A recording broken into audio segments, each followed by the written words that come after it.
His philosophy was pretty simple. Life was a gift. We are given gifts to make a difference. It's important that each person make a difference. We're all here for many reasons, but you should take the gifts that you have and give them generously. At the same time, every year, he and a group of colleagues, as we understood it, would go to Ecuador and serve the poor in hospitals there where they otherwise wouldn't be able to get that kind of care. He saw this as a way of paying back, a way of serving people in need, a way of making his skills available to people who wouldn't otherwise have them. It was a bright, beautiful day, and I can see Sarah coming down the steps, and she saw me and she smiled because she was glad to see her minister, and then she looked over my shoulder and saw these other two doctors and immediately knew that I had come for another reason, and she screamed and said, "Oh no."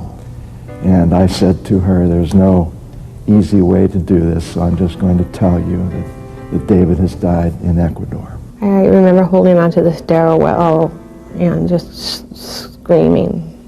And I looked at Carl and I said, "What am I going to tell these children?" And he said, "Sarah, when they're sitting in front of you, the words will come." I said, "Something very, very bad has happened to Daddy, and he died last night in his sleep. It's a very awful thing. It's a very sad thing. But I want you to know that he loved you, and I loved you, and I'm not going anywhere." David and I spoke very openly about what money was where and what it was to be used for, and I knew that money wasn't going to be an issue. Life insurance was one of those things that my husband David felt really strongly about. He wanted to make sure that we could stay in our own home. He wanted enough money there that if I chose not to work for the first 3 years, that I didn't have to. It has allowed me to bring a nanny into our home and has made life easier, much easier for the kids, and has made a huge difference in my life.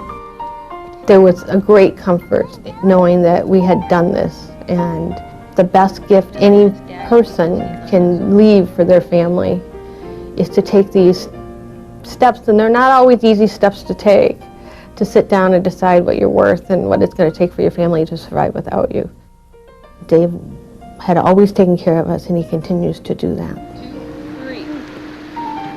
I miss him when I wake up in the morning, and I miss him when I see my children asleep.